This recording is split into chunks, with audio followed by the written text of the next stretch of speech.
Кыргызстандын түштүк борбору Ош шаары аябай кооз байыркы шаарларга кирет. Меймандосчул жана колориттүү шаар десек болот. Мунун пайда болушу кылымдардын түпкүрүнөн жаралган сыяктуу. Бүгүнкү күндө болсо бул тарых сүргөн соода жана маданият борбору десек дагы болот. Эң негизгиси түштүк борборубуз спорт борбору. Ошондуктан бүгүнкү күндө атышуучулардын ортосунда болгон мелдешти көрсөтөбүз.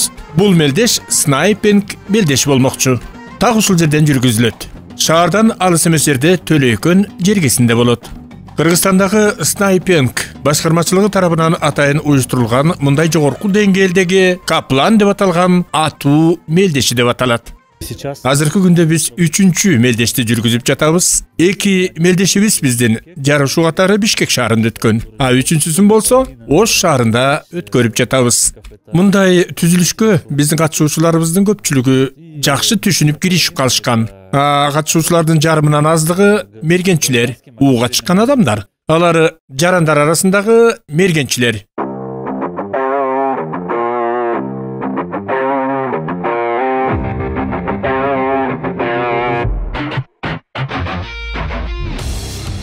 Түштүк жергесиндеги меймандосчул адамдарыбыз конокторду абдан эле көп чогултуп алышты. Мен Смоленский шаарынан Россия жергесинен келдим. Мен бул жерге 7-8 жолу келдимби билбей турам. Көпчүлүк учурларда келгенде мергенге чыгып кетем. Ууга чыгам. Ал эми азыр 2-чи жолу Ошту мен мурун көргөн эмес экенмин. Кечинде келип, кечинде кеткенбиз. Таптакыр эсимде жок. Ал эми эртең болсо барып Ош шаары менен таанышып келем. Ал эми мелдеш болсо аябай кызыктуу. Кандай десем, бардыгы жакшы уюштурулган. Аба ырайы болсо жакшы. Албетте бул жерде шамал болгон жок. Күн тийип турат. Шамал азыраак жүрөт экен. Эгер көп болсо кызыктуу болмок. Мындай мелдешке катышкандардын көпчүлүгү бул тарапка келишип, эртең мененден баштап бири-бири менен таанышып, жакшынакай мамиледе болушууда. Регистрацияны өтүп жатканда ар кандай кызыктуу нерселерди айтып жатышты. Снайпинг федерациясынын негизги максаты бул жерде негизги платформа бири-бирибизге болгон тажрыйбабызды көрсөтүү жана үйрөтүү. Көп нерселерди бири-бирибизден үйрөнүп албасак болбойт. Ар ким өзүнүн номурларын катар менен алышып, ошентип алар даярдануу үчүн жөнөп кетишти.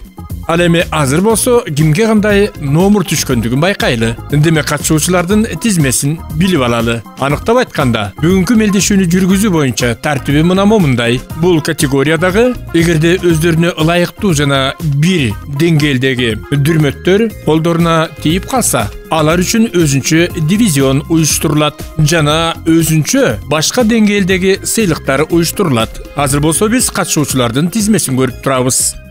Бул жерде болт мылтыктары деп аталган тизме. Алар 27. Эмне демекчибиз? Ооба, ар кандай мылтык дүрмөттөрдү таратуу боюнча ар кандай мылтык дүрмөттөрдүн түрлөрү бар. Мергенчилерди жана мыкты атуучуларды ар кандай деңгээлдеги даярдыктар менен көрүп турабыз. Жарым автоматташтырылган мылтыктар менен атыла турган адамдардын, жарым автоматташтырылган мылтык менен атылуучу мырзалардын тизмеси. Алардын жалпы жонунан саны 6.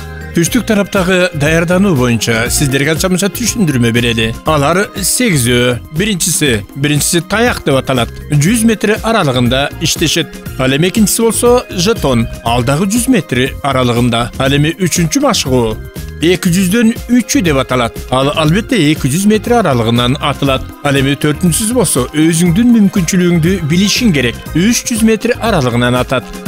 5-чи машыгуу эң оор мишен деп аталат. Аралыгы 250 метр. Ал эми 6-чысы болсо ёлка деп аталат. Алардын аралыгы 400 метрди түзөт.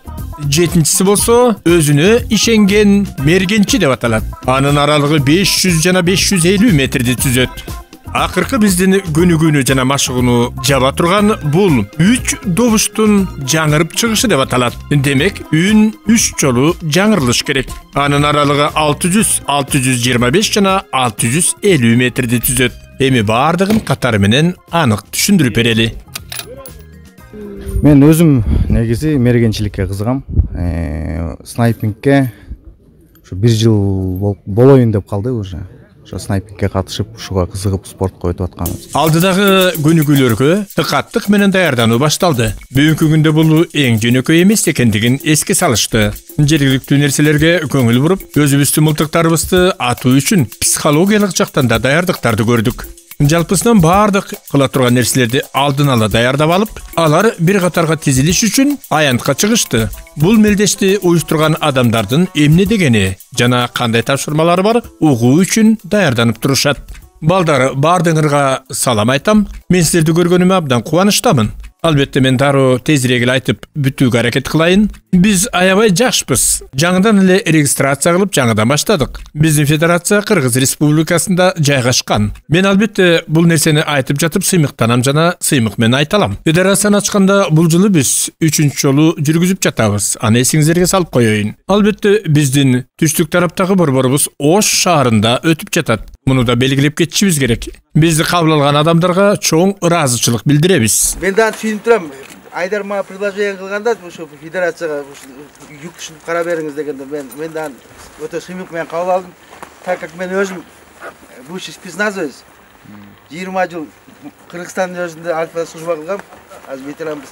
Жакшы нерсени баштапсыңар деп баштан колдоп келдим. Бүгүн да сүйүнүп турам. Именно ушул биздин полигондо мен полигон хозяин өзүммүн өзү. Ушул жерде ушундай машыгуулар серемония өтүп, күчтүү жеңип алсын. Биз сүйүнүп атабыз. Рахмат. Ушул нерсе кайталап келсе ойлойм, жылда өткөрөбүз деп, Что регулярно будет? Международный уровеньге чыгарганга аракет кылабыз. Добро пожаловать, уважаемые гости. Ар кимдин өзүнчө коргоо жана өзүн сактап калуу тартиптери бар. Албетте сиздер биринчисин билип алышыңар керек. Биз дүрмөтүбүз октолгонбу же октолбой калганбы? Ошого көңүл бургула. Кереги жок жакка мээлеп атпашыңар керек. Атаардан мурун анын артынан мээлебей даяр турушуңар зарыл. Демек баарыңарга ийгилик каалайм. Албетте эң күчтүүсү жеңет. Аны өзүңөр жакшы билесиңер. Судьялар бар корпуста дагы бул мелдешке абдан дыкат даярдана башташты. Эң акыркы гана майда чүйдө иштери калды. Катышуучулар өзүнүн тартибин жана эмне кылышты анык билип алыштары керек. Коопсуздугу жөнүндө дагы кам көрбөсө болбойт. Бул багытка жана максатты аткарыш үчүн дарыгерлердин дагы бригадасы күзөттө турушат. Наше соревнование. Биздин мелдеш эл аралык Т-класска атайын катталган. Бул эл аралык деңгээлде чечилген. Снайпинг деп аталган. Биздин федерация Болгарияда жайгашкан. Демек бул матч Т-класстын атайын Кыргызстандагы катышуучуларына атайын бекитилген. Өзүбүздүн аткан жана машыгууга мелдешке катышкандыгы боюнча биз бардыгын ачык билдирип турушубуз керек. Ар бир көнүгүүгө өзүнчө бал берилет. Ошол балды жыйынтыгын чыгарабыз дагы, андан соң кимдин кандай экендигин аныктап беребиз. Жеңүүчүлөр аныкталат. Демек биринчи көнүгүүнүн алгачкы көрүнүштөрү. Т-класс категориясындагы жарышуу. Биринчи тартип. Эске салыңыздар. Таяк. Бул 100 метрдеги аралыктагы атуу. Модуль биринчи. Кагаздан турган мишендер. Эки катар зонада жайгашкан. А. Анын диаметри 20 сантиметрди түзөт. Ал эми Б болсо, анын диаметри 5 сантиметрди түзөт. Анын бирөө экинчисинин үстүндө жайгашкан. Анын тагүүсүнө тийген туура мээленген адам өзү үчүн пайда көрөт. Эгерде 5ке тие турган болсо, 1300 очко кабыл алат. Убактылуу даярдыктарды байкап, биз буларга 60 секунд беребиз. Жалпы жонунан 60 секундты колдонуп калыш керек. Ал эми туруп ата турган мергенчи бир жолу атат дагы, отуруп же тизесине туруп атканга уруксат берилет. Андай болуп бир жолу атышың керек. Ал эми жатып 3 жолу атууга уруксат берилет. Мылтыктын алдыңкы жөлөнүп турган таякчасын гана колдонууга уруксат берилген. Таяк деп аталган көнүгүүлөрдүн жана машыгуунун бардык эрежелерин карап көрөбүз. Кыргызчадан таяк деген сөз орусча палка деп аталат. Барыңар даярсыңарбы? Мындай машыгуулар таптакыр эле бир көрүнүштө боло бербейт. Айдар Акенов деген мергенчи. Анын дүрмөтү ТКТ-3 деп аталат. А1 так деп калибри 6,5. Биринчи отуруп атты. Спорт жагынан кабыл алганда бул өзүнө өзү ишенет. Андан соң ал кичине ылдыйраак болуп тизелеп атат. Мергенчи өзүнүн дүрмөтүнүн бир нерсесин жапканды унутуп койду окшойт. Ага убакытта коротту.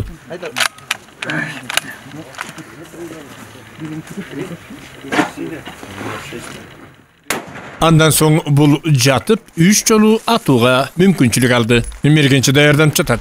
Азыр алдыда убакыт бар. Мылтык үчүн алдындагы 2 таякчаны колдонсо болот. Мындай машыгуулары күч менен атканда аябай татаалдыкты туудурат. Позицияларды тез өзгөртүү үчүн ага даяр болуш керек. Анын дем кармаганында дагы анча-мынча тоскоолдуктар жаралат. Албетте мелиш дагы бул үчүн татаалдыкты туудурат. Жок дегенде бири ок тийип, жакшы кыянак көрсөтсө жакшы болот. Хочу вам рассказать. Бир машыгуу жөнүндө сиздерге түшүндүрмө берейин. Бул машыгуу жетон деп аталат. Мына могу жерде өзүнчө плашка жазылган. Мундайды темирден жасашат. Мундай машыгууга эмне үчүн булар коюлат? Негизи ал атканда өзүнүн жетонун үйгө алып кетет дагы. Бул жетонду коллекция катары чогултуп койсо болот. Жаңы мелдешке катышканда жаңы жетонду алып келет дагы, жаңы башкасын алмаштырып алат. Болгон мелдештин күнү жана убактысы жазылган. Биз үчүн мындай жетондор салтка айланып калган. Стали у нас традиционными. Демек, экинчи машыгуу кетти. Жетон. Ал 100 метр аралыкты түзөт. Модуль 1. Максат. Темирден жасалган жетондор. Анын көлөмү, узуну 8, туурасы 2 сантиметр. Анын кошумча мындай жерде жайгашканы 1 жана 7 сантиметрге жазалган. Ал эми бул мергенчилер болсо бир гана жолу атыш керек. Атыш үчүн буларга 5 секунд берилет. Мергенчилер жатып алып атыштары зарыл. Каалагандай дем алып, каалагандай өзүн эркин сезип, бирок бир гана жолу атыш керек. Ал эми үчүнчү машыгуу болсо 200дөн 3 деп аталат. Алардын аралыгы 200 метрди түзөт. Модуль 1. Ал жака мээлегенде мындай кагаз мишендер 2 зонадан турат. Биринчиси А, диаметри 20 сантиметрди түзөт. Ал эми Б болсо диаметри 10 сантиметрди түзөт. Ал айлампалар бири-бирине минишип турат. Ал эми атыш үчүн буларга 45 секунд берилет. Ал эми атуучулар болсо тизеге туруп же отуруп атыштары керек. Мылтыктын курун гана колдонгонго уруксаат берилет. Ал эми 4-чү машыгуу жана мелдеш. Өзүңдүн мүмкүнчүлүгүңдү билишиң керек. Булар 300 метр аралыктан атышат. Эң негизги максат кагаздан жасалган мишен 3 зонадан турат. А диаметри 15 сантиметрди түзөт. Б 10 сантиметр, ал эми С анын диаметри 5 сантиметрди түзөт. Ал эми мергенчилер болсо болгону 3 гана жол атышат. Атуу үчүн убактысы 40 секунд берилет. Алар жатып алып гана атыштары керек. Мындай кой берилген тетиктер бардык каалаган санда болушу мүмкүн. Кошумча өздөрүн жакшынакай кармап жатып алып атса деле боло берет. Кана көрсөтүңүз, кандай болуп жатат? Өтүшү аябай жакшы уюштурулган. Упражнениялардын бардыгы организованный болуптур. Эң мыкты деңгээлде өтүп атат. Рахмат. 5-чи машыгуу аябай оор мишен. Аралыгы 250 метрди түзөт. Булардын максаты кагаздан мишен коюлган. Ал жерде 7 жана 7 диаметрден турган айлампа берилген. Жана штраф түрүндө атайын бир зона жабылган. Анын диаметри 12 сантиметрди түзөт. А мергенчилер болсо болгону 2 гана жол атыш керек. Буларга болгону 30 секунд берилет. Алар сөз жок жатып атыштары зарыл. Аларга колдонула турган мүшөкчөлөр каалагандай колдонула берилет. Бүгүнкү биздин мелдешибиз аябай ийгиликтүү өтүп жатат. Позитивдүү, аябай көзгө дагы жагымдуу болууда. Муну уюштурган адамдары бизге болгон мамилелери менен дагы бизди сүйүнтүшүүдө. Оба, жатып алып аткандар дагы, отуруп аткандар, туруп аткандар. Албетте, ар кандай аралыкта атышты. 100 метрден 650 метрге чейин аралыкты алганбыз. Албетте, алар дароо эле мишенге тийишкен жок, бирок көпчүлүгү ийгилик менен атып жатышты. Бул полигондо шамал жок экендиги бизге жагып турат. Бул жерде эч кандай тоскоолдуктар болгон жок. Ар ким өзүнүн кемчилигин гана кайталашы мүмкүн. Азыркы учурда ёлка деп аталган тартипти баштайбыз. Хочу рассказать об упражнении под названием «Елка». Муну ёлка деп коебуз. Мына тикесинен турган темирде жайгашкан дүрмөттөр. Мына ушундай машыгууда бул жерде атайын деңгээлде баштыкчалар коюлган. Ал эми мындай мылтыктан үстүндө коюп койсок, тең салмактуулукту сактап турат. Мына мындай баштыкчаларды колдонуп, үстүндөгү мылтыкты кандай абалда атсаң, ошондой ата аласың. Балким отуруп атасың. Бийиктик мага жетишпей калса, экинчи жазыкчаны коем. Чыканааңды бул жерге коесуң дагы. Мына мээлеп ата бер. Бардыгы мага ыңгайлуу болуп калды. Жакшы көрүп атам. Я могу выстрел произвести. Демек, 400 метр аралыгындагы атуу. Мунун багыты темирден жасалган мишенге тийүү. Булар 6 жол атканга уруксат алышат. Акыркы жол аткандан баштап булардын убактысы 120 секундка уланышы мүмкүн. Ал эми булар ёлка деп аталган темирге келип, так ошол жерден атып башташат. Каалагандай баштыкчаларды колдонушуп, каалагандай өздөрүнө ыңгай түзүп алыштары керек. Yolkanın bardык багыттарын жана машыгууларын жакшылап кылдат карап турабыз. Анварбек Нурматов. О сиз Alpine деп аталган калибр менен атат. 300 WM деп аталат. Ал тийбей калды. Ал демек Yolkanын башка утакчасынан атат. Бул жерде көрдүңбү, бардыгы жабылып калган. Ал эми судья болсо, ага кемчилигин айтып турат.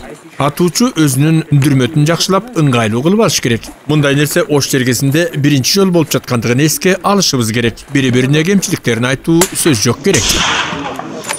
Тайып кетти. Ооба, кийинки атканы дагы тийбей калды окшойт.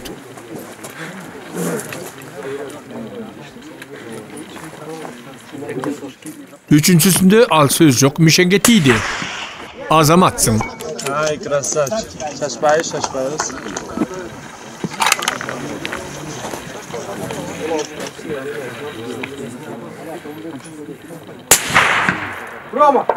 Кийинки атуусу дагы тийбей калды окшойт. Негизи аны кемчилиги дүрмөттү ортосуна коюп туруп атыш керек. Мисалы, мылтыкты так ортосуна койсоң, анда эки жака ообой жакшы атылат. Ал эми атуучу мергенчи мылтыктын арткы бөлүгүнө өзүнүн салмагын салып турат. Андай болбошу керек эле. О, тийди. Азаматсың. Заканчивай пускай. Айырды, эки мишен барды. Акыркы жолкусунда бул жарышууда сөз жок дейиш керек. Ооба, тийди. Азаматсың. Есть попадание. Ал эми 7-чи машыгуу өзүнө ишенген мергенчи. Ал 500 жана 550 аралыкты түзөт. Ал жерде диаметри 30 см болгон мишенге тийүүлөрү зарыл. Алар 4 жолу атыштары керек. Буларга 20 гана секунд берилет. Мергенчилер жатып алып атышат. Булар керектүү тетиктерин жана каалагандай баштыкчаларды колдонушса болот. Мен мурун ууга же мергенге гана чыкчумун. Мындай нерсеге кызыкпаптырмын. 15 жылдан бери ууга чыгып жүрөм. Ал эми мындай турнирге акыркы жолу мына биринчи жолу катышып жатам. Мага аябай жакты. Кийинкисинде калибр дүрмөттөрүн тандап алам деп ойлойм. Ал эми аягында бардыгын жыйынтыктоочу 8-чи машыгуу. 3 кабаттан турган үн же добуш деп аталат. Анын аралыгы 600, 625 жана 650 метрди түзөт. Диаметри 30 см болгон темирден бүткөн мишен. Ал айтылган аралыкка жайгаштырылган. Бул мергенчилер 5 гана жолу атыштары зарыл. Ал эми атышуучулар үчүн 120 секунд берилет. Алар сөз жок жатып алып атыштары керек. Алар өздөрүнө ылайыктуу каалагандай баштыктарды жана ыңгайлуу тетиктерди колдонула алышат.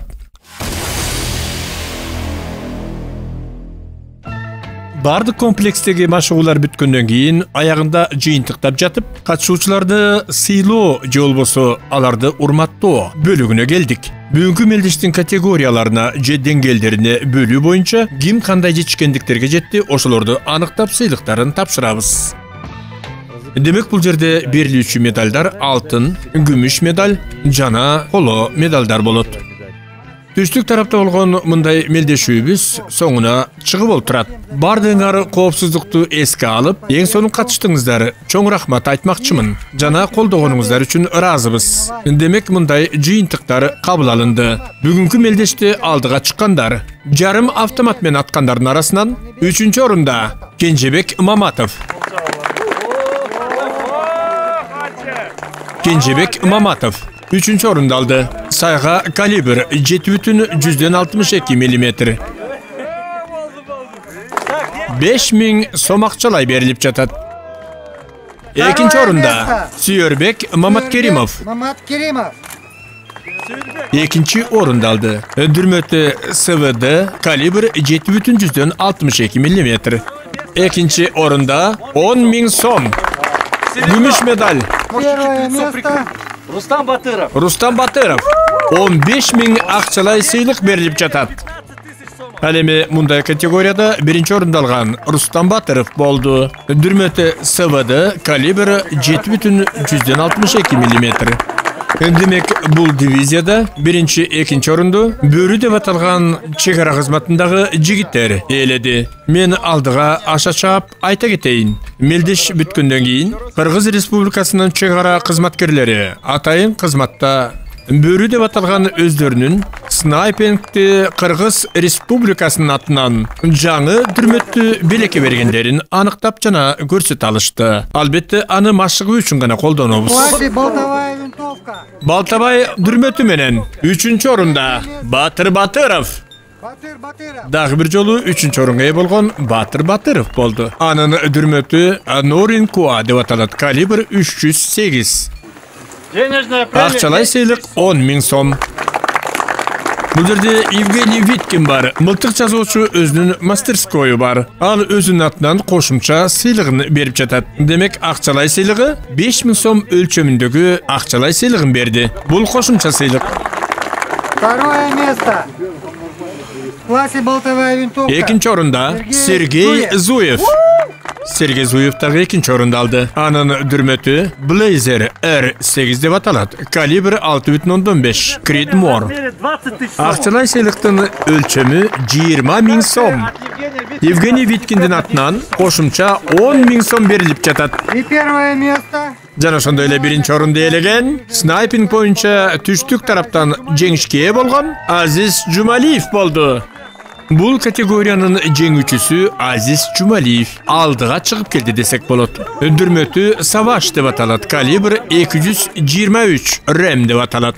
Бул жигит өзүнүн калибри менен атаандаштарынан ашып кетти. Демек, буга бериле турган сыйлык акчалай 30.000 сомдун өлчөмүн түзөт. Андан тышкары Виткиндин атынан 20.000 сом кошумча берилет. Евгения Виткина на сумму 20 000 сом.